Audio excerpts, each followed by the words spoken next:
नमस्कार दोस्तों, स्वागत है आपका मेरे YouTube चैनल स्टार अंकल जी पे। आज मैं आपके लिए लेकर आया हूँ कि ग्रेजुएटी क्या होती है, ग्रेजुएटी कैसे कैलकुलेट होती है। एक कर्मचारी जो अपनी पूरी जिंदगी का मतलब जैसे माने आधे से ज़्यादा समय होता है वो एक कंपनी में काम करने में, या गवर्नमेंट कर्मचारी होता है तो सरकारी काम करने में अपना पूरा समय दे देता है, तो उसको इसके बदले ग्रेजुएटी कैसे मिलती है और कैसे कैलकुलेट होती है। तो चलो दोस्तों, आपका ज़्यादा समय नहीं लेते हुए अपन स्टार्ट करते हैं अपना वीडियो।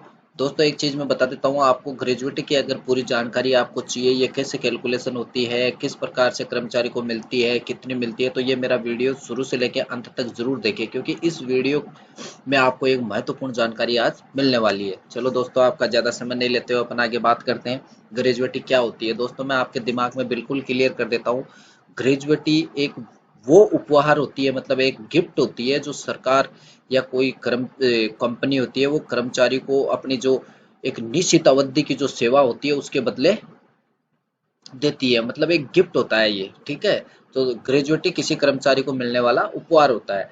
अगर कोई कर्मचारी कम से कम, मतलब इसके लिए एक रेगुलेशन होती है, एक शर्त होती है कि अगर कोई कर्मचारी किसी संस्था में कम से कम 5 वर्ष, कम से कम 5 वर्ष सेवा कर लेता है, 5 वर्ष संस्था में कार्य कर लेता है, तो वो ग्रेजुएटी का हकदार हो जाता है। चलो दोस्तों, ये अपन ने बात करी कि ग्रेजुएटी क्या होती है, ये आपके लिए अच्छी तरह समझ में आ गया होगा। इसके बाद अपन बात करते हैं कि ग्रेजुएटी कैसे मिलती है, कौन से एक्ट के अंतर्गत मिलती है। इसके लिए दोस्तों एक एक्ट है, payment of gratuity act 1972। Act के तहत ग्रेजुएटी का लाभ उस संस्था के हर कर्मचारी को मिलेगा, मतलब जहां पर कम से कम 10 कर्मचारी होंगे, मतलब 10 कर्मचारी होने अनिवार्य हैं, तो ये आपको ग्रेजुएटी मिलेगी। ठीक है दोस्तों, उस संस्था के अंदर अगर 10 से ज्यादा कर्मचारी हैं तो आप ग्रेजुएटी के हकदार हो। ठीक है। इसके बाद आता है दोस्तों, ग्रेजुएटी कैलकुलेट कैसे होती है। तो इसके लिए मैंने आपको यहाँ एक फॉर्मूले के माध्यम से समझाया जो ग्रेजुएटी कैलकुलेशन का होता है। इसके लिए देखिए, आप अपन बात करते हैं अंतिम वेतन। मतलब अंतिम वेतन का मतलब क्या होता है दोस्तों, एक सरकारी कर्मचारी होता है, उसकी बेसिक सैलरी होती है, उस पर उसको सरकार डीए देती है। उसी प्रकार से कई कंपनियां, बैंकिंग क्षेत्र की हो चाहे फाइनेंस सेक्टर की हो, कोई भी कंपनी हो, वो बेसिक सैलरी अलग देती है और डीएनएस अलाउंस, जिसको अपन महंगाई भत्ता बोलते हैं हिंदी में, वो अलग देती है। इन दोनों को मिला के जो कर्मचारी का अंतिम वेतन, जब कर्मचारी अपनी सेवा अवधि पूर्ण कर रहा है, उस समय उनका लास्ट मंथ का जो अंतिम वेतन होता है उसको अपन इसके अंदर जोड़ेंगे। ठीक है। इसके बाद होता है मल्टीप्लाई 15। 15 का मतलब यहाँ पे दोस्तों ये है कि 1 साल की अगर आपकी सेवा है तो आपको 15 दिन की ग्रेजुएटी मिलेगी। ठीक है। 1 साल की सेवा करने पे आपको 15 दिन की ग्रेजुएटी मिलेगी। 15 डिवाइडेड बाई 26, इसका मतलब होता है दोस्तों, 26 का मतलब ये होता है कि महीने के अंदर 4 संडे होते हैं, इसलिए संडे की काउंटिंग नहीं होके सिर्फ 26 डेज ही काउंट होते हैं। 26 डेज पे ही आपको ग्रेजुएटी मिलेगी। मल्टीप्लाई सेवा अवधि, सेवा अवधि का मतलब है आपने कितनी साल की सर्विस की। तो दोस्तों, आपके अच्छी तरह से फॉर्मूला समझ में आया होगा। अंतिम वेतन का मतलब मैंने आपको बताया कि बेसिक वेतन प्लस महंगाई भत्ता मल्टीप्लाई 15 डिवाइडेड 26 मल्टीप्लाई सेवा अवधि। इसके बाद अपन दोस्तों बात करते हैं, यहाँ पर अंतिम वेतन का मतलब बेसिक और महंगाई भत्ता जो मैंने आपको बता दिया।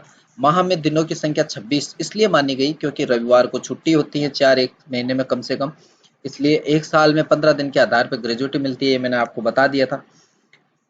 इसको अपन एक उदाहरण से समझते हैं। चलो, किसी कर्मचारी ने एक ही संस्था में 30 साल तक काम किया और उसकी अंतिम सैलरी 90,000, मतलब 90,000 का मतलब यहाँ पे दोस्तों ये है कि उसका बेसिक और डीएनएस अलाउंस दोनों 90,000 है।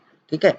तो उसकी ग्रेजुएटी क्या होगी, ये मैंने आपको फॉर्मूला यहाँ पे बताया था। 90,000 मल्टीप्लाई 15 डिवाइडेड 26 मल्टीप्लाई 30। ठीक है। तो इक्वल होगा दोस्तों 15,57,692 रुपए। आप इसको कैलकुलेशन करके देख सकते हो। अगर कोई कर्मचारी 6 महीने से ज्यादा काम, एक यहाँ पे नोट करने लायक चीज है दोस्तों, अगर आप 1 साल में 6 महीने से ज्यादा काम कर लेता हो तो आपका नेक्स्ट ईयर काउंट होगा। जैसे मान लो किसी कर्मचारी ने काम किया 9 साल 7 मंथ, तो उसकी 10 साल की ग्रेजुएटी बनेगी। और किसी कर्मचारी ने अगर काम किया 9 साल 5 मंथ, तो उसकी 9 साल की ग्रेजुएटी बनेगी। इस प्रकार से दोस्तों इसको, जो बीच के मंथ होते हैं उनको राउंड ऑफ कर दिया जाता है और टोटल सेवा अवधि मान ली जाती है। तो ये थी दोस्तों मेरी कंप्लीट जानकारी ग्रेजुएटी के लिए। आज के बाद में दोस्तों आपको बता देता हूँ कि ग्रेजुएटी के लेकर आपको किसी भी प्रकार का कोई क्वेश्चन आपके दिमाग में नहीं रहेगा। ये थी मेरे दोस्तों ग्रेजुएटी को लेकर जानकारी। इसके लिए मुझे आप कमेंट के माध्यम से बताना कि मेरी जानकारी कैसे लगी, और मेरे वीडियो को ज़्यादा से ज़्यादा शेयर करना, लाइक करना और मेरे चैनल को ज़्यादा से ज़्यादा सब्सक्राइब करना। धन्यवाद दोस्तों।